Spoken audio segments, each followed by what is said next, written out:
feel like you need to take notes or anything like that, we'll be able to send out the recording to you within the next 24 to 48 hours.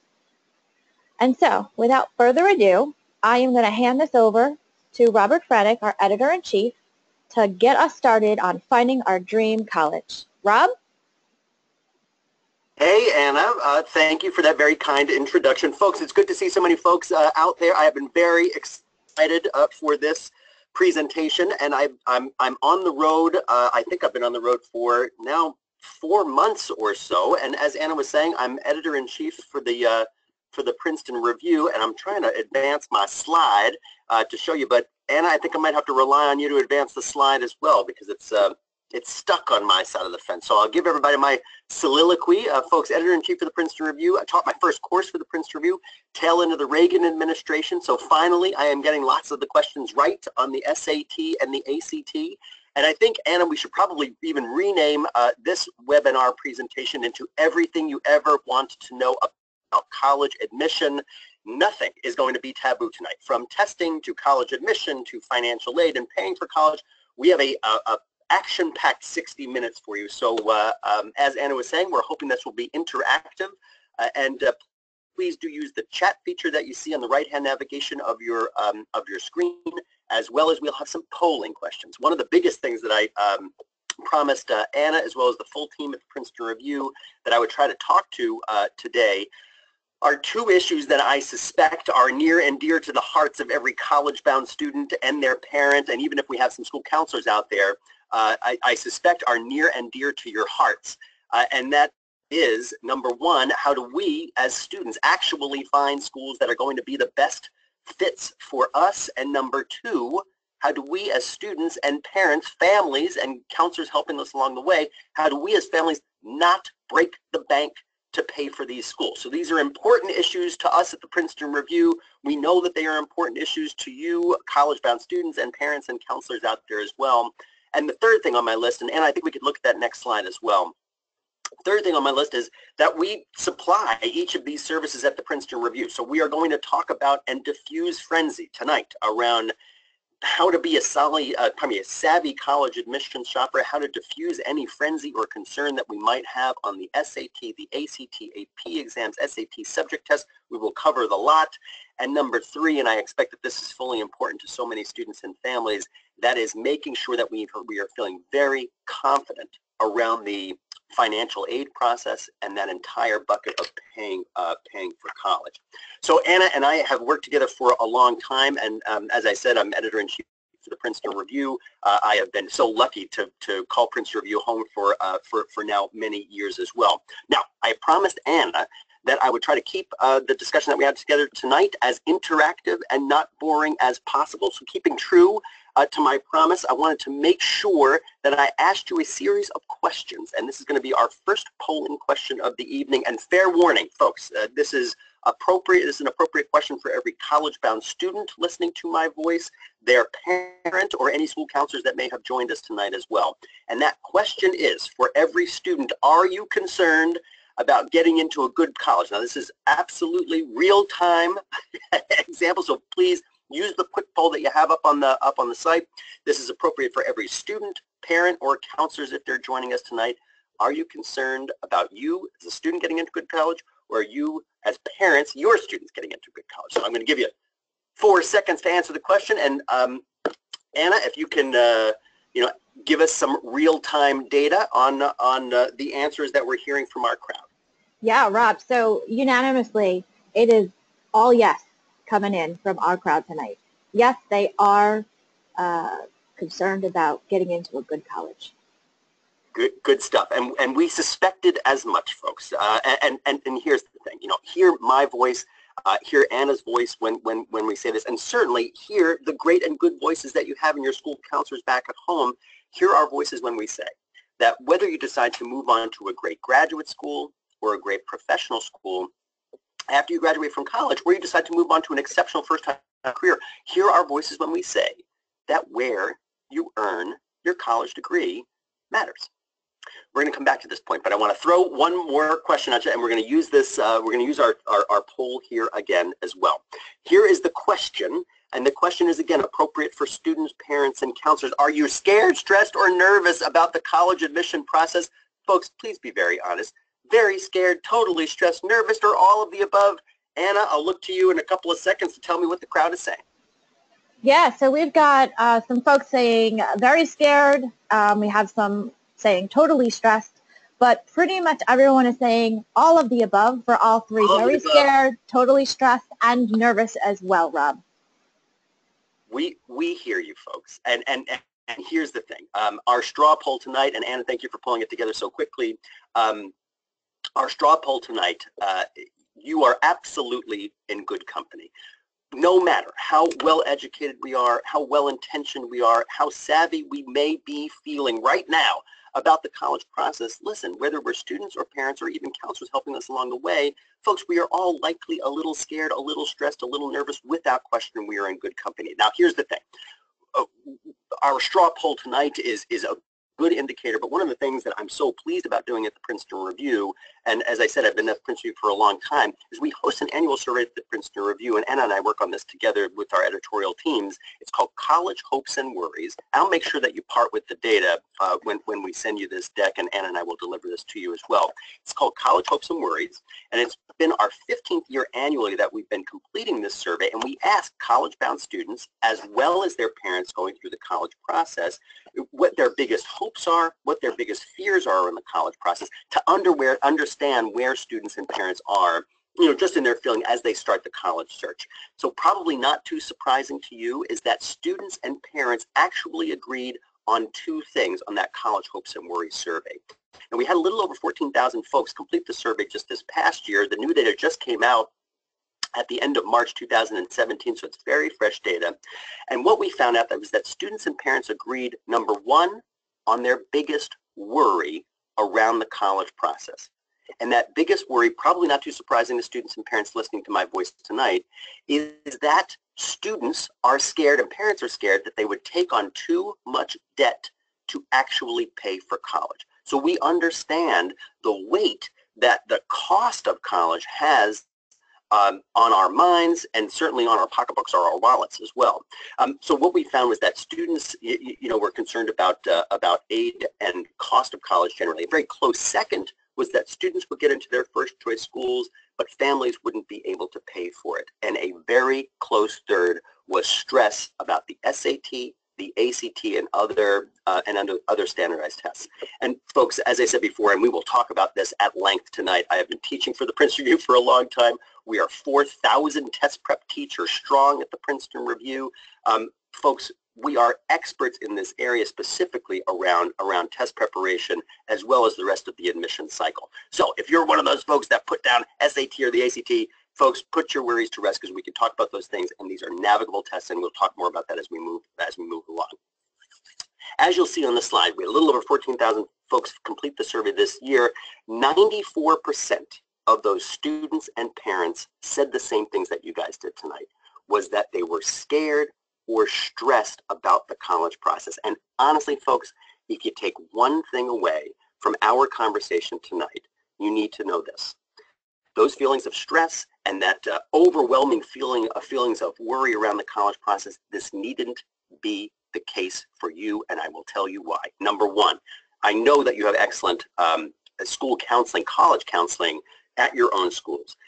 Two, wearing my content hat at the Princeton Review, we have exceptional services in each of those areas, from online college admission to test preparation, as I talked about, and then making students and parents fearless around the financial aid process. So there are certainly content, resources, and services out there from the Princeton Review alone that you can pull on, and we'll talk through some of those things as we move along. Here's the thing, Anna. Before we look at that next slide, let's move back. Before we look at that next slide, let's make sure that students and parents know what we're seeing as the biggest mistake at the Princeton Review. Folks, when I think about college admission, I think about the mistakes that some students and parents have made, and that biggest mistake that we see parents and students making is simply thinking about the college process in the wrong way. As you'll see up on the slide, what we've seen as the biggest mistake is that students and parents are thinking of the college process as a game of winners and losers. So as Anna was introducing, Anna, if you got into one of those top 5 schools based on academic competitiveness, then you won. But if all of the rest of us listening to our voices tonight gets into any of the nearly 3,500 four-year colleges in the U.S. alone, then we lost. And folks, I have to think, and I know this well, and all of my colleagues at the Princeton Review believe this down to our toes, there is a better and a more elegant way and a much more fun and robust way to go about the college process than thinking about the college process as a game of winners and losers. But I need to know that while I have you now here for the next 46 minutes, that you guys are willing to think differently about college admission for 46 minutes. Can we use the chat feature now, Anna? Can I see a showing of hands? Or not a showing of hands. Could I see a yes or no? Are you willing to think differently about college admission while I have you for the next 46 minutes? Yes or no? Anna, you can shout out the responses. Yes, we are getting yeses. It is all yeses. We're getting yeses. So they are ready. They are ready to think differently and move forward and learn what they need to know. I love this crowd. I love this crowd. Okay, this is great. Okay, folks, if you are truly willing to think in a different matter about college admission, I am going to tell you 2 facts around college admission that I am convinced you will hear nowhere else. First fact, it has never, ever been easier to get into college than it is today, as we see in our slides. Second fact, it has never, ever been harder to get into college than it is today. Folks, who is this quack? How can it both be easy and hard to get into college?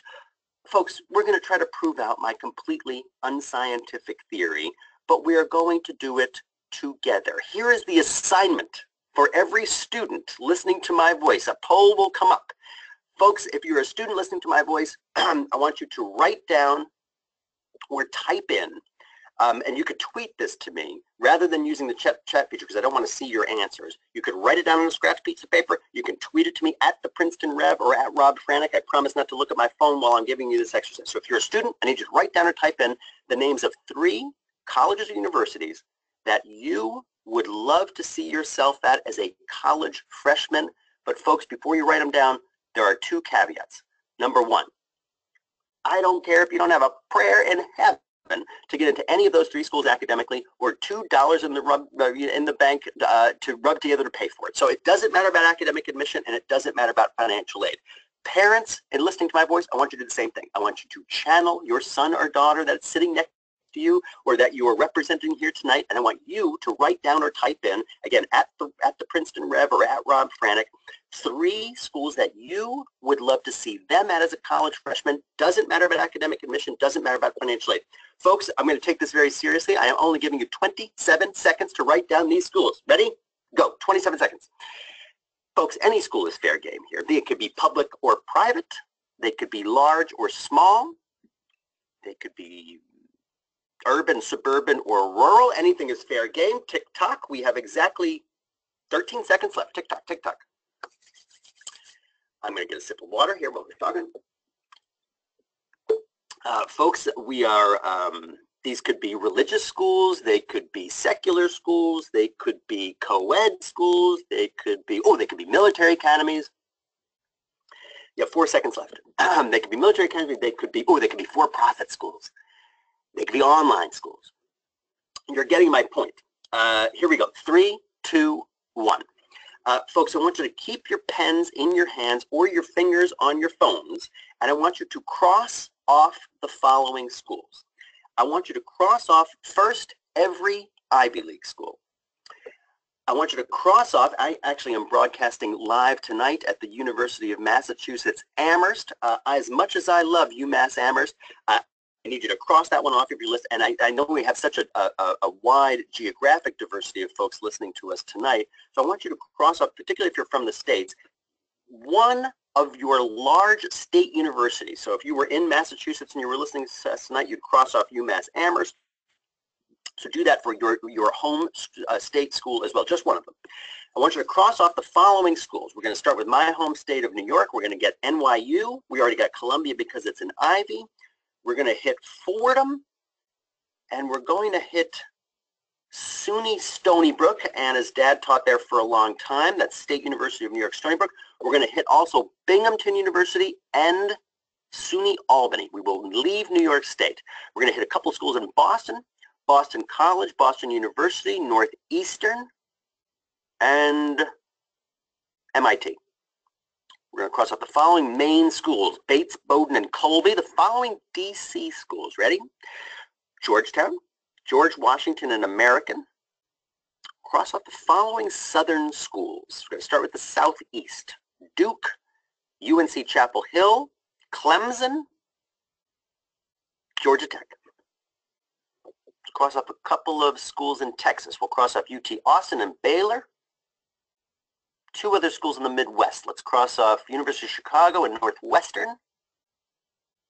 Let's cross off a couple of schools in the West Coast. We'll cross off, well, first ASU in Arizona, Arizona State University. The following California schools: UCLA, USC, Berkeley, UC Berkeley, and Pomona. Anna, that's about 25 schools, yes? That's about 25 on my count. Okay. Yep, you're good, Mom. Folks, I want you to keep your pens in your hands. No, actually, and can we see this on a showing of hands? I think we can use the chat feature for this. Let's do it. Folks, I want to see either showing of hands or a yes if you can answer this question. I'd like to see who still has 3 schools left on their list. Put a yes or raise your hand using the right-hand navigation in the webinar. Anna, you can read them off to me. 3 schools left on their list. I don't see anyone saying that they have 3 schools left. We got crickets, Anna. That's what we were thinking.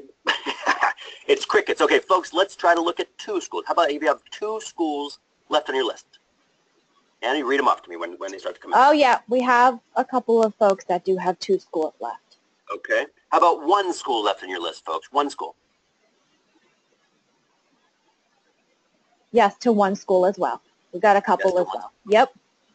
So, folks, here's the thing. We have a problem here, right? And the problem is, let's recall the exercise as we set it up. We said it's never been easier to get into college than it is today, and it has never been harder to get into college than it is today, right? We've proven it out with ourselves and just our relatively small group tonight, right? It's never been easier to get into college today because there are, as I said in my opening remarks, nearly 3,500 four-year colleges in the U.S. alone. But folks, it's never been harder to get into college than it is today because we're all applying to the same 25 or 30 schools. We're going to let that percolate in. But we're going to try to redeem ourselves. And I think our next slide is a tee up for this question, which I'm going to throw out at you. Folks, we can use the chat feature as well. You can raise your hand or you can just slug these in there. I want to figure out why you put those 3 schools on your list. Folks, raise your hand or put yes in the comments for this. You put those 3 schools on your list because those schools that made it onto your list have excellent academic reputations. That's why you made those 3 schools on your list. Anna, read them off to me as they come in. Yes, we're getting yeses. It's about the prestige. It's about a specific program. So yes, you are hitting the nail on the head. Excellent. So majors, academic disciplines, particular programs, well done, folks. A good reason to defining if a school is going to be best fit for this. How about this one? You put those 3 schools on your list because a family member or school counselor back at your school, or if you're working with an independent counselor, they suggested those schools. That's why I made it onto your list. We have yeses and nos for that question, Rob. Yeses and nos. Okay, all right, interesting. How about this one? How about this one? You put it onto your list because that school was a state school and you were assured you'd be showered with financial aid, showered with money. What do you think? That's why it made it onto your list. Financial aid and cost of college. Again, some mixed answers there for that one as well. All right, excellent. How about this one? You put those 3 schools on your list because of the location of the school, either near to your home or far away from your home.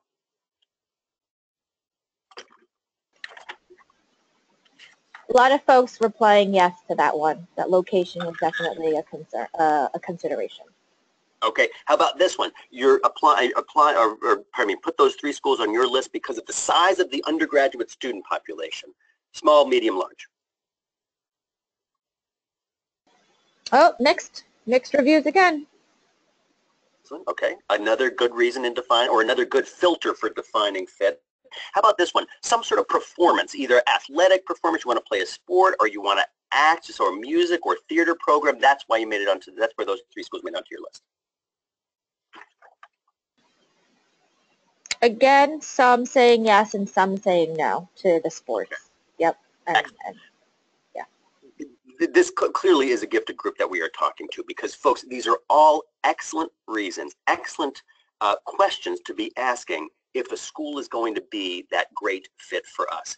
But here's the thing, when Anna and I were putting this presentation together, we said, listen, we should know that smart and accomplished students, some get into the colleges that they apply to. Anna, you may apply to the 3 schools on your list and you might have been admitted to every one, and life is going to be awesome for you. But many of us likely will apply to some schools, those 3 schools, and likely many more, and will get accepted to some schools and denied, rejected from others. Folks, we promised folks tonight that we'd give some straight talk about college admission, and one of those first things is to understand that smart and accomplished students sometimes don't get into every school of their choice. But other than that humbling fact, we have to understand why, right? We have to understand sort of the definition of what it means to be a selective college. We have to understand why colleges are selected, and then really the fun part, and I think the interesting part for all of us, is how colleges are selective.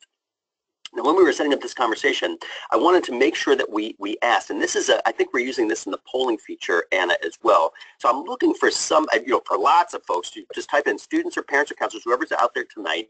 I want you to write in what you think is the easiest, most simple definition, the pithiest definition of what it means to be a selective college. We throw around these terms all the time, lots of different terms around college admission. Let's just make sure we understand this particular point because it's an important one. Anna, can we put up the poll for this one? Is this a poll, or should we use the chat feature for it? Nope, let's go ahead and use the chat feature. Okay. And so we have some folks coming in with an answer already. So we've got low acceptance rates, so good students and teachers, low admissions rate again, using specific criteria to select students. Got it. A renowned school, about rankings, their national rankings, selectivity possibly regarding test scores. Excellent. Many of these definitions, defining what it means to be a selective college, you're right on the mark. And I completely cheated when I was coming here, and I said that selective colleges have the luxury of choosing some students and rejecting others, right? So you're hitting it on the point. Those folks that said low acceptance rates, and many of the other specifics around college admission. I asked the same question. I was giving a live presentation in New Jersey earlier last week, and there were about 800 or so students and parents in the audience. I put the same question to them, and somebody from the audience yelled out, "Selective colleges are picky." And the truth is that was really the pithiest definition that I really love. And the truth is selective colleges are picky. Selective colleges have the luxury of choosing a small freshman class from a large applicant pool, right? And I think actually on this next slide, Anna, it's the why colleges are selective that could be confusing, I think, to some students and parents. Because we could think that a selective college offers a more rigorous degree, where there are better professors at a selective college, or sometimes that we're guaranteed a more successful life upon graduation. But the truth is that these things could happen at any number of schools, but they needn't happen at every school. And so here's the thing, we can get confused around selectivity, but the easiest way to understand selectivity is that selective colleges have the luxury of choosing a small freshman class from a large applicant pool, right? So if only exceptional students, really awesome students academically apply to this school over here, that school is always going to admit great students. And if students who are more average academically tend to apply to this school over here, that school is always going to admit average students. So again, selectivity has everything to do with the size and the quality of that applicant pool. But where things get interesting is how colleges are selective. And I know that we have a poll for this one. This is an important question. So folks, let me set this up. And this is important to listen to this one carefully. I want us to use the chat feature or the poll as it comes up to answer this question. What is the most important piece of information that you'll submit on your college application? And folks, before you answer, know this. This does not waver. This is absolutely universal from schools large and small, public and private, urban, suburban, or rural. all of those schools will focus on this one thing as the primary and most important driver in your college application. Anna, are we going to use the can we use the chat feature for this, or should we use a poll? Yeah, we're using the chat feature, and so we have folks signing in saying essays, grades, your personal statement, your test scores, again, personal essay, your transcript, your SAT, and your other national exams, GPA and grades. A lot of folks are saying that as well. Yeah, SAT and GPA coming in probably the number one and number two. Excellent. Folks, you have all done well. Here is the thing. We will always answer this question if we're ever asked it again confidently and correctly. Those folks that answered your high school GPA, and we will sharpen that with the other folks that answered your high school transcript, folks, you are 100% correct. And here is why. Folks, your high school transcript, if you're a student listening to my voice, is the most revealing document. It has the most heft because it answers this question for admission counselors and admission committees who are going to be reviewing your applications. And that question is, did you challenge yourself in high school? Did you challenge yourself with regular level courses or advanced level courses or AP level courses? Is there an IB curriculum at your school where you offered to take a class at a community college or a four-year college in your hometown or your home city? What were the opportunities that were given to you as a student? Did you take advantage of those opportunities? And then obviously, how well did you do? What was your GPA? Folks, we can never, ever underestimate the heft and the power of our high school transcript, right? We beat that point down, but it's a good one for us to make, just to make sure that we keep it up on our heads. Now, the second question, we'll use the same chat feature as well. The second most important piece of information that admission counselors and admission committees are going to focus on. And folks, before you answer this one, what's the second most important? I want you to know this. This is not universal. This does waiver. But still, for the majority of those 3,500 four-year colleges that I've been referring to over the last couple of minutes, this is still the second most important piece of information that you'll be submitting. Type it into the chat feature. Anna, you could start reading them off real time as they come in. So, second component of colleges selectivity is coming in as SAT scores, leadership skills. Good one. Yep. Mostly standardized test scores in SAT and ACT are what people are saying tonight. Yep. Excellent. Excellent. Folks, you're right on the money. SAT and ACT scores still, for the majority of those 3,500 schools out there, SAT, ACT being the grail, slightly less paramount are going to be AP exams and, of course, SAT subject tests. But let's look at the grail for the SAT and the ACT. Folks, absolutely, for those schools that are looking at test scores, these scores are going to be the second most important and weighty thing in your college admission application. Now, as I said before in my opening soliloquy here, we're going to talk through some financial aid stuff, and so this is a spoiler alert because I'll bring this up later on as well. But even for those nearly 900 colleges that are test optional, many of them will ask for your SAT or ACT scores, even if they're test optional. For what reason? Does anybody know why a test optional school would want your high school GPA as well as your SAT and ACT scores, even if they're test optional? You could put it into the chat feature, and Anna, you can read them off to me.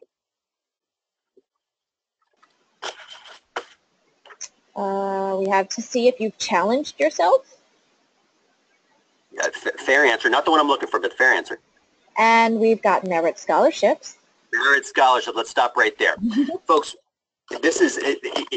It's an important thing for us to know tonight. As I said before, we want to talk about and diffuse some of the frenzy around college admission, but let's be smart about college admission as well. Folks, those schools that are test optional, many of them will ask for your SAT and ACT scores, combined with your high school transcript, of course, for scholarship dollars, if you want to be considered for scholarship dollars. Let's just recall what we said on that College Hopes and Worries survey was the number one worry for students and parents was the cost of college and being burdened with debt.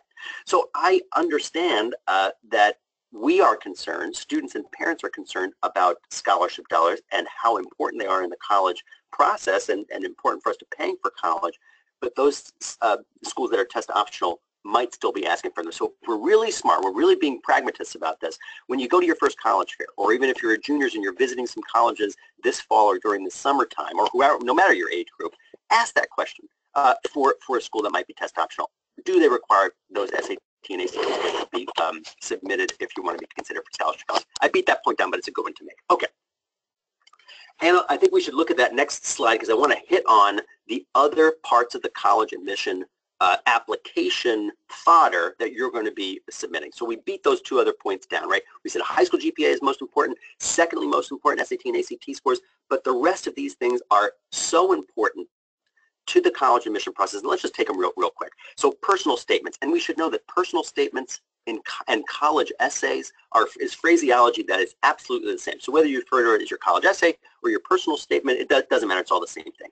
We had a fabulous Facebook Live event last night, reaching over 50,000 students and parents, led by two folks who lead our college admission team online at the Princeton Review. These are the counselors that are actually working with students and their parents in large part about navigating the college process. It was a phenomenal Facebook Live event. But here's the thing, and I'll just give you the cliff notes on it as well.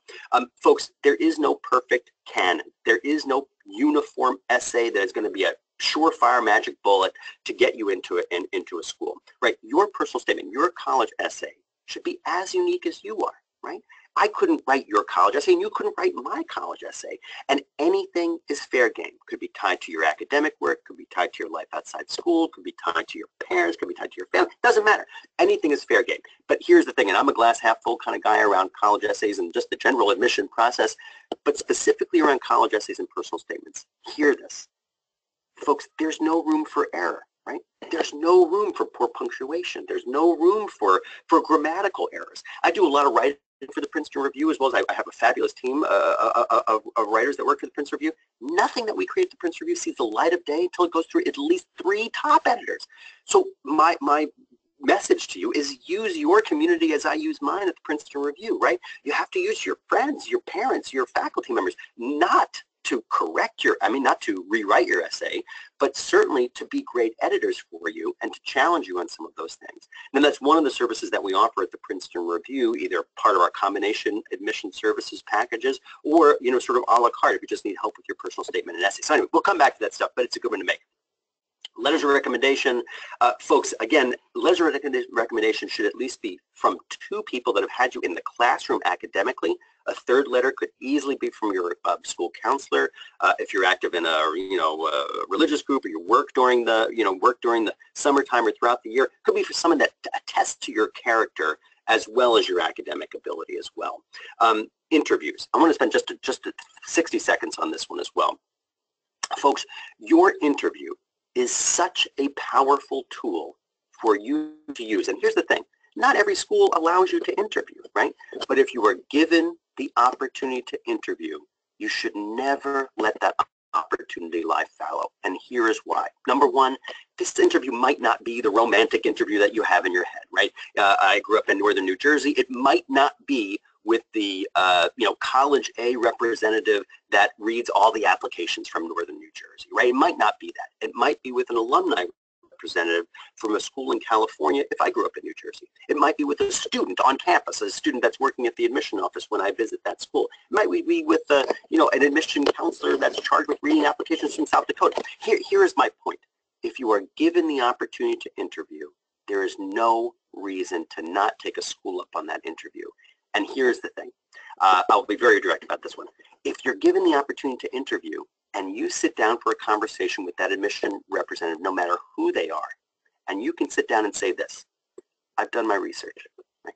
I am here because I see myself as a fit in your school. I'm here for these 3 reasons. Folks, you would then be the most savvy of college shoppers, right? You've done your research. You're there for a conversation to talk about fit academically and otherwise. And that is a very powerful and impressive thing for you to do for admission counselors, no matter where their representative is from. Okay, and then the last lesson, I'm sorry, I beat that point down. Extracurricular lists. Like your personal statement, your college essay, folks, your list of extracurriculars should be as unique as you are, right?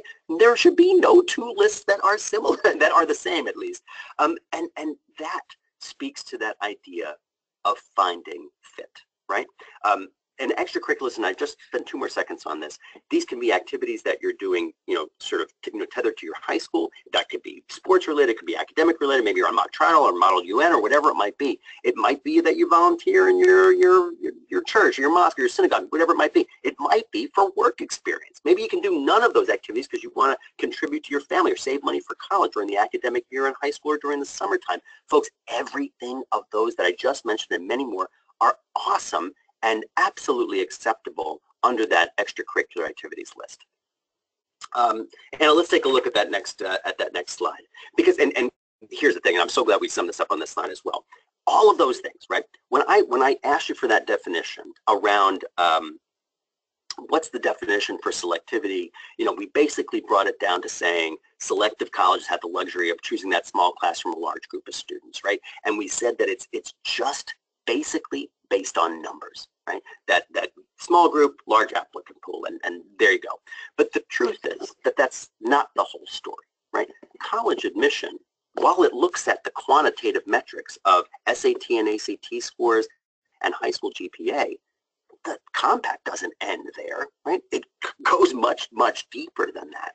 It asks the question about fit. It asks this question that we have up on your screen. Will you as a student make their community better for being there? Nowhere in that question does it say that admission counselors from schools large and small are hoping to penalize a student because they didn't do well in your junior year chemistry class or you don't have great soccer prowess. What it says is, will you make our community better for being there, for being you, academically and outside the classroom? That's a question that they're asking around fit. And that is, again, a powerful lever to pull. And we note this on the next slide. Folks, the college admission process is a very human process, right? And my job at the Princeton Review, and our job, certainly Anna's job and our thousands of teachers at the Princeton Review, is to make sure that you are able to expertly and confidently and with savvy understand that human process. And I think even more importantly, getting that process working for you, in a confident way that's going to work for you and find those schools that are going to be best fits for you. We're going to come back to that point, but Anna, let's move to the next slide because I want to throw this out there as a question to the audience. Folks, that if you are juniors, you have probably already been to a college fair. So those of you who have been to a college fair, students or parents, this next 30 seconds is going to be slightly repetitive on what you already know. But I'm going to paint the picture for you. A college fair, could be at your high school. There might be 25 colleges or 30 colleges represented, or the big state fairs or city fairs. Our big fair, college fair in New York City happens in the spring. There are well over 500 colleges represented. But you'll know a college fair because as you walk into this large auditorium, there's going to be lots of tables, and there's going to be table drapes on the tables and lots of admission collateral on the tables, and usually a very handsome or beautiful college admission counselor standing behind the table ready to answer your questions. And folks who have been to a college fair will know this absolutely well, that after, let's say, a week or a week and a half after you exit that college fair, you will be inundated with certainly email and then texting likely, and lots of snail mail arriving to your house 2 weeks or so on after that. And those mailings will keep coming on.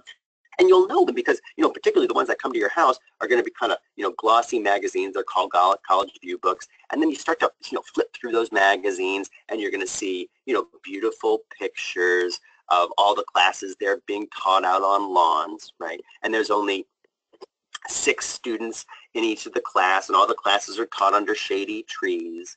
And there's perfect diversity amongst the 6 students in all of the pictures. And here's the thing, folks. I'm an old admission counselor as well. I worked for a wonderful little school here in my hometown of New York City for several years after I graduated from college. Loved it. And I understand that so much of that collateral, all of that content is created with the best of intention. But here's the thing. If you guys, students and parents listening to my voice, if you stopped your college research at marketing information created by any one school, then we're doing ourselves a disservice, right? We owe it to ourselves, students and parents, to dig deeper into the college process, right? We owe it to ourselves to find out much more about what schools are actually going to be like for us. And that takes some doing on our side, some due diligence on our side of the fence. As I said before in my opening remarks, I said when I talked about that college hopes and worries survey, and I said students and parents, those 14,000 folks that I referred to, actually agreed on two things around the college process. And we said they agreed on their biggest worry being the cost of college and the burden of debt. But the number two thing that they agreed on was this. And this is our next slide as well, Anna. It's actually finding a school that is going to be a best fit for them. Now think of that. Think of that. Now that's best fit academically, from a campus culture perspective, from a financial aid perspective, from a career services perspective. It could be lots of different things. But finding a school that's going to be the best fit for them. So I want to make sure for those folks listening to us tonight, I want to make sure that we ticked off all of the biggest buckets of finding fit. Now let's recall the exercise that we did before when I forced you to write down those 3 schools, and then I forced you to cross them off the list, and then we asked you to sort of raise your hand or put in the chat box why you put those 3 schools in your list. And you guys said academics or major or academic discipline that you wanted to study. You said cost. You said I don't think diversity comes up, but that should be a big one too. We said location and size and money and athletics and music and theater. I just want to make sure that we hit all of the biggest buckets of fit. Did we miss a big bucket of fit? I'm going to give you a hint to what I'm driving at because I know our time is short tonight. If you can answer this question for me, you're totally going to know what I'm driving at. Can you tell me why I am not the most loved person when it comes to college admission? Can you tell me why I am not the most popular person in college admissions? If you can, type it into the chat box, and I think you're totally going to know what I'm driving at. Anna, read them off to me as they come in, if anybody can answer. Why I am not the most popular person in college admissions. You tell people what school they can't get into? You know, that one, yeah, that's fair. That's I'm hoping that's not what you take away tonight, because I think you can get into to any school. I think you just need to be savvy about the process. But that's not the answer I'm looking for, but fair enough for volleying it out. Now, I'll give you this. We have one. Go ahead. Maybe it's rankings? Aha, you're very good. Although my parents to this day deny this fact, but I'm the guy that creates the party school list at the Princeton Review each year. Yeah. Our number one party school for 2016 going into the new year of 2017 is the University of Wisconsin at Madison. And folks, I am afraid actively to go to the city of Madison, Wisconsin. It's true. But here's the thing. I have become unapologetic at the Princeton Review of doing this one thing. And that is creating ranking lists that are based on the opinion of whom I would consider, and my colleagues at the Princeton Review would consider, college experts. Folks, I think I know a lot about schools, and I think my colleagues know a lot about schools. Doesn't matter a whit what I think. We yield completely to the opinion of real college experts of their own experiences, and those are current college students. I write a book for the Princeton Review, and I think we have it on the next slide, along with a series of very talented authors at the Princeton Review called The Best 381 Colleges.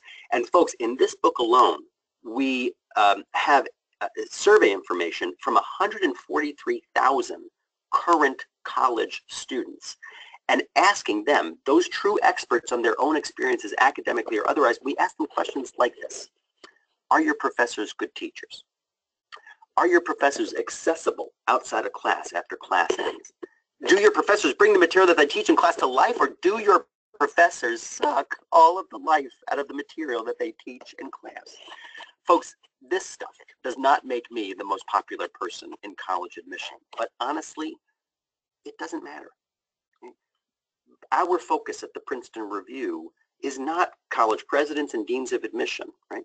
Our folks that we're focusing on, our trinity of folks that we are unapologetically focused on are 3, and they are college-bound students, their parents, and counselors that are helping you along the way. So we yield to those current college students, asking them their experiences, and then creating ranking lists and narrative information about that experience. So the last part of fit is for you all, students and parents, as you're going on your college tours, as you're talking to your counselors back at home, if you're working with us on the college admission side of the fence, this is one of the first exercises that you'll do in crafting your college list, and listening to the opinion of current college students is front and center for the part of finding fit that nearly always gets missed in the beginning part of the process. So that's the idea, and I want to make sure that you understand, and I know that you understand this, and it says it on the next slide as well. Folks, people are going to ask you where you went to college for the rest of your natural life. And in my mind, that means that your college decision is a really important one, obviously, and you guys know that as well. And I am without question a glass half full kind of guy, but the truth is that it's expensive to be wrong, right? It's expensive to choose your college or university incorrectly. And I just want to make sure that we as students and parents listening tonight understand how expensive. We call this at the Princeton Review, and we have all of this data on our website as well, which Anna and I will make sure we send you on a follow-up as well. We call this total cost of attendance at the Princeton Review, and that's the big four, right? Tuition, room and board fees, and books. I just want, and we can use the chat feature here as well, Anna. Folks, students and parents, I want you to type in what you guys think the total cost of attendance for 1 year of public college or university costs. And this is averaged across the states. This is in-state tuition with those four things: tuition, in-state, room, board, and fees. What does it cost to go to 1 year of public university average across the states? Anna, you can start shouting them out to me as people type them in. We have 20,000, 30,000, 100,000, about 40 to 50,000, 35, 45, 20,000, 1,800, no, 18,000, excuse me, another 100,000, 40,000. Got a lot of all right. There, yeah. We have a lot of answers. That's a lot in there. Here's the thing: for those folks that are answering $20,000 or around that mark, the real number this year, total cost of attendance, 1 year of public university tuition, room and board, fees, and books is $20,090 for this year, for fall of 2015. That just closed a few months ago. So many of you are right around it. Let's look to the heart-stoppingly expensive side of the list. Let's look to tuition, room and board, fees, and books for 1 year of private college or university. What do you guys think that costs? You could pop that into the chat feature, and Anna, you can read them off to me as they come in. All right, so private, 60,000, 40,000, 50,000, 25,000, 60,000, 75,000. Too much. We have an NY student there, we have too much. It costs too much. Yeah. Too much. Well done. 50,000, 70,000. So another wide range there. 35,000. All right, so that's good, folks. Here, well, this will be a great salve for many of you guys because the real number, tuition, room and board, fees, and books for 1 year of private college average across the states this year is $45,370, right?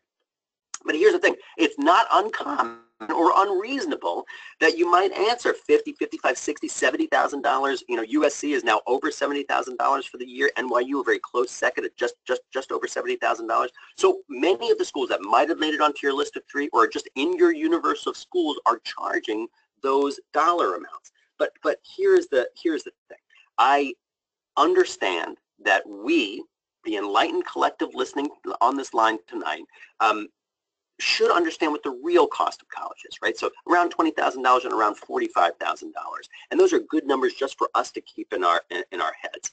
And here's the thing: when I talk about financial aid and I talk about assignments, particularly for parents, but also for students, folks, our assignment tonight is to think as critically and important, as critically as we can around the financial aid process. And if you're a parent listening to me, folks, your job in the next year or years as your kids are going through the college process, as we say on this, is to be fearless about the financial aid process. When I get somebody in my SAT or ACT class, I sit them down, they're going to be with us for 6 weeks, and I say to them, listen, we need to be fearless about taking this exam. And after 6 weeks, you are going to be confident there's not one question on that exam that you will not have encountered that question type. And I'm saying the same thing to you as parents. Folks, this is a navigable and a knowable process. Nobody wants to talk about paying for college. Nobody wants to talk about the financial aid process. And the truth is that, in my mind, that makes us less confident around the college process, particularly around paying for college. We have two, and I love these resources at the Princeton Review, one that we've been doing now for quite a number of years called Paying for College Without Going Broke. Why I love this book is that it is the financial aid Bible. It is a snooze of a read, but it is a fabulous resource because it does this. For the FAFSA form, and for those of you who are unfamiliar with the financial aid process, I'll just give a couple of definitions around the FAFSA, and that acronym stands for the Free Application for Federal Student Aid. Other than your college admission applications, your FAFSA application is going to be the most important application that you will file, not just next year, but you'll file it for, for families every year that your student is in school, because likely our finances will change. Maybe you have two kids in college at the same time, maybe one person loses a job or you get an awesome new job or whatever it might be, but our finances change from year to year. And this Paying for College book, and there's so much of this on our website as well, is a step-by-step, every question on the FAFSA form translated into clear English and then giving a definition as to what that is going to yield. And there's an active in the back of the Paying for College book. It's a full financial aid worksheet. So the FAFSA form in its entirety, it's a worksheet that you could fill out and then complete the process online when you actually have to apply for financial aid. So that's a really good one. The other one I'm so proud about this book as well, and we've been doing this the last couple of years as well, called Colleges That Pay You Back. We profiled just 200 schools in this book, folks, 73 of which are public universities with I think, very attainable college admission statistics. So they're attainable to get into from an academic perspective, but each of the 200 schools in that book is doing what I think is the near impossible. And that thing is making college affordable for the average student and family. So what you'll find in that book are basically 4 buckets. Each of these schools are awesome schools academically. We didn't call the book just best cheap schools, right? What it was is that these schools are exceptional schools academically. Then we looked at all of their costs, so all the sticker costs that we already talked about in granularity, and then what is the average scholarship dollar that students are getting? How is that school offsetting a large sticker cost, a lofty sticker cost, or are they keeping their costs very reasonable for the average student and family? And then what is going to be the return on your investment? What are the career services, career development resources that you get? Are students getting internships and externships and cooperative experiences or experiential learning, whatever the nomenclature is that you're comfortable using? That is what we're talking about in this book. Exceptional stuff. Pardon me. And that, in its entirety, Colleges That Pay You Back, is on our website, princetonreview.com as well. So the thing is, and this, we cite this in the next slide, folks, the FAFSA form is the most important because for the average student and family, about 50% of the aid that many students will count on will come based on our financial need. And the way that those dollars are unlocked is simply applying for financial aid through that FAFSA form, that free application for federal student aid. Anna, before we move to the next slide, I want to challenge, I want to throw this question out to the crowd. There's a second big bucket of aid, and it's a 40% bucket. And I want folks to chat into the, use the chat feature to tell us what you think that next biggest bucket of where students and families will likely earn scholarship dollars. What is the next biggest bucket of 40% of aid? Where does it come from? Where does that aid come from? Chat it in there. Anna, you can read it out to me while I get a sip of water. Merit aid, loans. We have merit scholarships, local scholarships. Got it. Here's the thing, and I think that the folks that are answering merit scholarships and scholarships are probably, if we sharpened the question and said, who is supplying those merit scholarships? The truth is that those scholarship dollars, it's a 40% bucket, will come from the schools themselves. So those schools to which you apply will actively give out scholarship dollars for academic merit and how well students performed on the SAT and the ACT. Folks, I cannot stress this point enough. And let's take a look at that second slide because it will highlight what we're talking about. So the majority of four-year colleges will give out scholarship dollars to that tune of 40% of what we can count on for money based on academic merit-based money. And we should look for these words: scholarship, merit, grant. Those are the three things that I always look for when counseling students. I know we do this actively for our own online college counseling business as well, because those three words, scholarship, merit,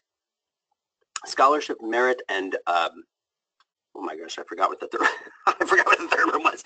A scholarship, merit, those are the grant aid. Those are three words that I always want to look for, because that is money that you do not have to pay back, and they are based on those two metrics: high school GPA, how well you did in school, SAT and ACT scores, unlocking the majority of those scholarship dollars. This is of such value to students and parents, because if you're a student listening to my voice and I'm giving you an assignment, your assignment is to be awesome in high school. Because, folks, this is the stuff that unlocks not only academic admission, but it also unlocks scholarship dollars when we combine it with your SAT and ACT scores. We beat that point down really well, but it's a good one to make. I promised this one. Oh, Anna, before we look at this slide, I promised folks that I would tell you some common mistakes that we have seen at the Princeton Review that students and parents will make. I know that this is not going to be anything that folks that are listening to our voices tonight are ever going to fall into these buckets of mistakes, but I'm going to put them out there for you, and I'm going to read them all off first, Anna, and then we can show them. So applying to a school because your boyfriend or girlfriend goes to that school, everybody from your family since the beginning of time, or in your high school goes to that school. Applying to a school because it is hard to get into. And the last one, applying to a school because it's easy to get into. Folks, here's the thing. As we were saying in our opening remarks, there are nearly 3,500 four-year colleges in the country alone. There is no reason for us on this line tonight, when we're thinking, if we're students and parents helping us along the way, if we're applying to 7 or 9 or 10 schools, and we have some recommendations for that in upcoming slides, folks, if you're applying to those 8 to 10 schools, we have to be able to answer this question honestly. I would be happy to go to any of those 8 or 10 schools if I am admitted. Our job as students and parents and counselors is to craft a list, right? A list of great fit, academic, campus culture, financial aid, career service, all the things that we talked about, because we should feel confident around saying we've done our homework. Just as we talked about with the interview, you should at the end of this process say, I can feel confident about going to any of these schools because I've done my research and I understand each of these parts of fit. So that's a good one. I think this is a review slide, and then we're going to hammer through some other stuff. I want to make sure that we have some time for Q&A as well. Folks, we talked through these things. Biggest components that we talked about: great grades, great test scores, and great applications. Folks, these are the core of what we talked about tonight, and this is the core of your strategy going forward for college admission. And this is stuff, and before we move on to this next slide, as I said, I've been working at the Princeton Review, lucky to be working at the Princeton Review for these many years, and I should tell you that I believe that there are, the greatest surgeons in the world, and the greatest pilots in the world, and the greatest lawyers of the world. But folks, we are the greatest at this, right? We are the greatest at test prep and college admission and academic tutoring. We have an exceptional academic tutoring business, over 5,000 sessions going on any given evening. So if you're a student, you're a sophomore listening to my voice tonight and you're having trouble with your trigonometry homework at 3 in the morning, you should come to us 24 hours a day. Within 30 to 60 seconds, you'll have one of our best tutors on the line. Folks, I love being best at these trinity of things, and I'm hoping that we covered many of those things tonight. And I think, Anna, we have a couple of other slides for some housekeeping, and then I want to make sure that we talk about this. Here's the thing. I mentioned this a couple times throughout our last 60 minutes together. We have a full online college counseling robust business at the Princeton Review. If you're one of those 50,000 or so folks that listened to our Facebook Live event last night on college admission essays, folks, these folks are my colleagues.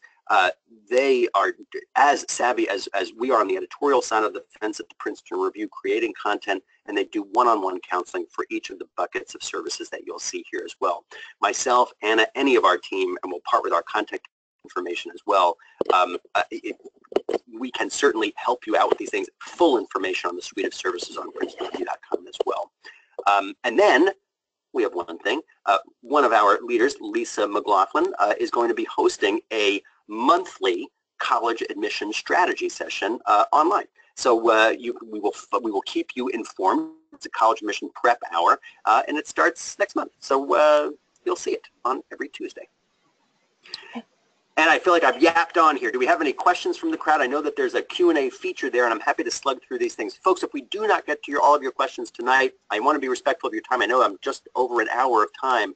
Happy to stay on the line here for a couple minutes. We will answer these questions as well, and they'll be active as well. Anna, we can do that as well, can't we? Answer the questions that we don't get tonight. Yeah, Rob, absolutely. So first thing, before we go and dive into the questions, and I see folks going ahead and sending in those questions using the chat box, so thank you. Go ahead and keep doing that. I just want to take a moment, and since we're talking about our college admissions programming and how helpful our team can be to create that dream college list for you and walk you through the entire process, we do offer free 30-minute consultations. So if anyone is interested in getting a little bit of a head start, or if you want to talk to somebody and just make sure you're going in the right direction, whatever it may be, go ahead and let us know if you'd like us to have someone contact you about that service, and we'll be able to get right over to you in the next couple of days.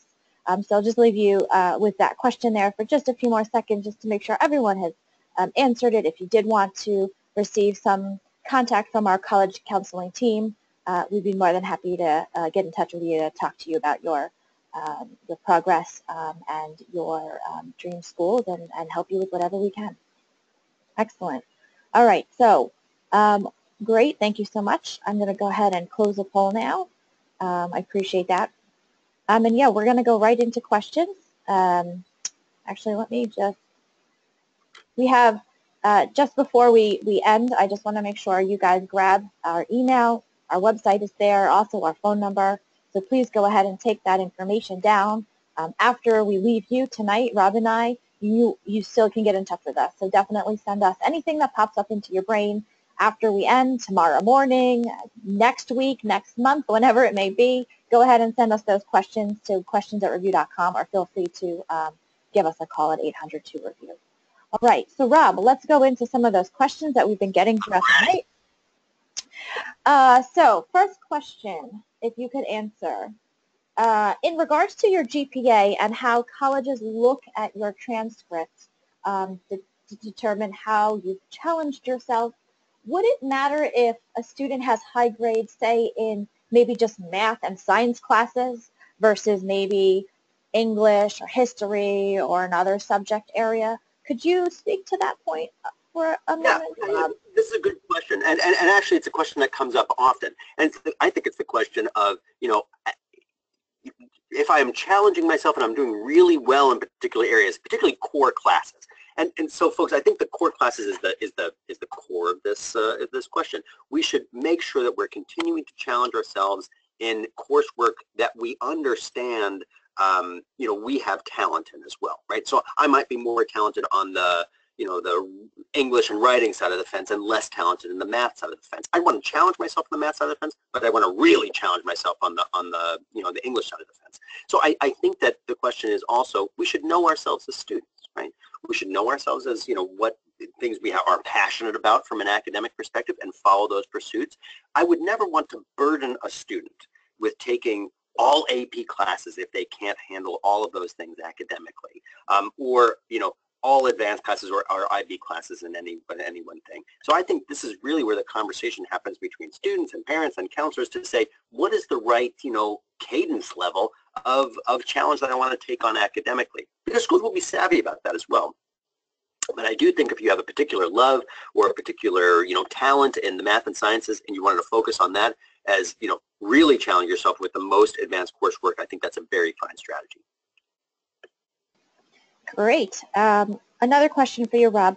Could you spend a moment and review what students need to know about the personal statement? We went over it a little bit, but there were a couple of questions that came in that we're asking in regards to what they need to know. So if we could maybe review that one more time.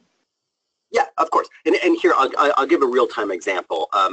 In preparation for this yesterday, we were looking at the Common application. And those of you who are familiar with the Common application, even if you're not familiar with it, the name says what it is. It is a common or near universal application to just over 500 or so colleges or universities.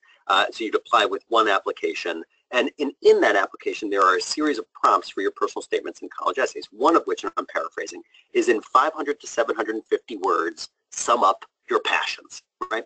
So most college essays, personal statements, are going to be open-ended questions, right? And those questions, although thoughtful in their creation, are really kind of scary, whether you're 16 years old or you're 96 years old. You know, an open-ended question like that sends shivers of fear down your spine. But here's the thing. Your personal statement, your essay, is such a unique and such a singular way for you to communicate something about yourself that might have been touched on in your transcript or you know, in other parts of your application, but it gives you the ability to speak more substantively about that. I think that's the value of your college essay, right? To speak in substance, to give that admission counselor or that admission committee reviewing your application much more information and fodder so that they can find out, again, as we talked about today, find if you're going to be a great fit for them. And then what we reviewed as well is to say, listen, that there's no room for error when it comes to grammar or poor punctuation. So again, use your community for those things. But again, your essay should be singular and personal in that it is something that you could only create, and will give that admission team that idea or more fodder to figuring out if you're going to be a great fit for that school. Great, thank you, Rob. So, a few slides back, we had mentioned that our recommendation for the number of schools a student should maybe apply to or have on their list is somewhere between 8 and 10, that range. Yep. So we have a student asking if we would consider 15 schools on their list as being too much. What would your recommendation be for that? Yeah, it's a good question, and here's the thing: there are students that I will talk to, and you know, I often hear from students that are applying to, you know, 25 to 30 schools. In my mind, applying to 30 schools is nothing but ridiculous, and applying to 30 schools in no way increases your chances of admission to any school, right? And it doesn't take the place of what you're doing tonight, which is talking about finding fit. So to answer, you know, the student's question, I don't think 15 schools is unreasonable. If you can say, I think I can see myself being a fit there academically and otherwise. So if you can answer that question and say, I really see myself as a fit for all of those 15 schools, then I think that that's fine. But I also think that to curate a list of 8 to 10 is probably a pretty reasonable number for most students, because that's where I think the fit can come into. And after you go after the 15 schools, I think it becomes a bit unwieldy. Good question, though. Thank you, Rob. Okay, a question came in regards, another question came in about grades, and it is, do grades in your freshman and sophomore years of high school count less or more than grades in your junior and senior years? I love this question. And here's the thing, and you may have heard this as well, that your junior year in high school is your most important year in high school.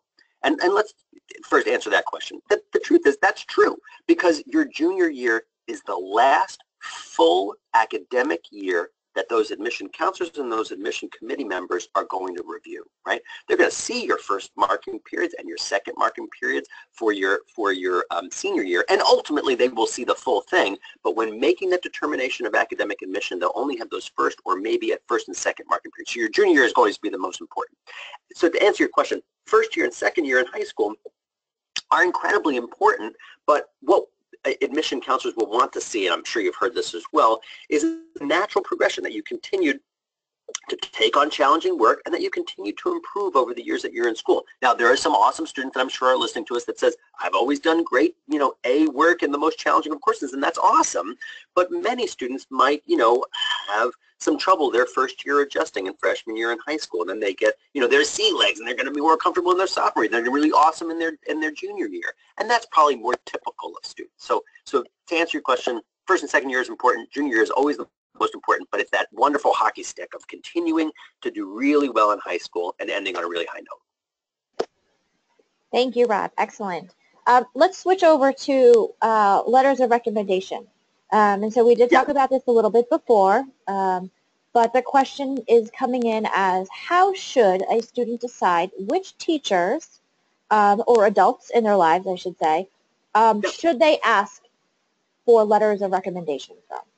Do you have any advice for that?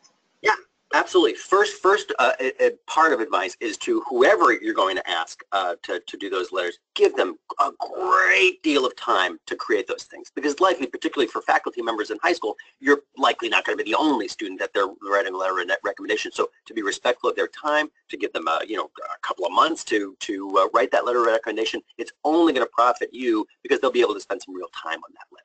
To answer the question, however, whoever it is, whether it's an academic person or somebody that can attest to your character, I think that's the thing that I would find most valuable.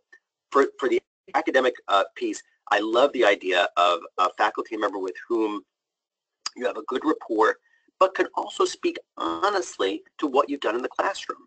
Not every letter of recommendation has to be glorious on every level. I think a very fair letter of recommendation might be, Rob Franek, me, struggled in his first couple of weeks in class, but by mid-semester, he started to do really well, and he ended the semester really well. Let me give you some case in points for each of those things. That's a fabulous letter of recommendation because it's honest. And I think that kind of level of honesty that can also speak to that person's character and perseverance and grit through the admission process and in the classroom process. I actually just gave a talk last year with several deans of admission, and the question was, how do we, as admission folks and folks like me on the higher ed side of the fence or in the higher ed business, how do we categorize character and strength and perseverance and grit? And each of the deans of admission, from MIT and Wesleyan and Swarthmore and Drew University, actually my alma mater as well, were all there, and they embraced that idea and encouraged students to talk about it more, and certainly from those faculty and employers or other adults with whom you've worked to talk about those things. Really powerful. Thank you so much, Rob. So I'm going to give you one more question. It's almost 9:15, and I want to be considerate of everyone's time. Yep. What I do want to say to our audience that is still with us, I do have a record of all of the questions, and I will be sending answers to you in the next couple of days to our admissions team. So please do not think that we will not be able to get to your question. We just won't be able to get to it right now during the live session here, but we will absolutely get you in touch with our team so that you can get answers to those all very good, very important questions about all of your college admissions situations. We want to make sure we can help you as much as possible. And so, Rob, for our last question of the evening, thank you so much for spending a little bit of time with us today. The question is, how do colleges see a student with a GPA that is, say, very high, superb even, 4.0 and that sort of thing, and then the student challenges themselves through looking at their transcript, but their SAT or ACT scores don't quite match up to that level? What kind of advice could you give to this particular student? Oh, absolutely. Well, one is to have confidence in what you've done in your classroom work in high school. And again, let's remind, as we talked about today, and it's good to underscore it here, the most important part of your college admission application is going to be your high school GPA and the rigor of your courses. If you can, check those things off honestly on your list, and you've done well on each of those things, then you should feel confident about the work that you've done in the classroom and how well you've performed. Now, the SAT and the ACT, in my mind, should never be a concern for a student because these are coachable and navigable exams. Listen, as we talked about, this is our business at the Princeton, or a big part of our business at the Princeton Review. If you're nervous around the SAT or the ACT, or you don't feel that you've performed well up to your abilities that you've shown in the classroom academically, you should come to us. This is the stuff that we do. These exams are coachable and navigable, and I would encourage you to do that, but I don't think that it's unreasonable to say that there might be some disparity in your high school GPA and your SAT and ACT scores. It would be awesome if they were congruent to how well you did in the class, but we're human, and those things can happen, that you're not a great test taker. I do think there's strategies that you can employ to become a better test taker, but you should still feel confident about the work that you've done in high school. Great. Rob, thank you so much. Thank you for joining us this evening. Thank you for walking us through our Finding Your Dream College presentation. Again, for our audience members that are still with us, the last few minutes here, we have questions@review.com in our email. Please go ahead and jot that down. If you do have anything that comes up over the next couple of days or weeks or months and you want to get in touch with us, please go ahead and send us your emails at questions@review.com. or feel free to call us at 800-2-REVIEW.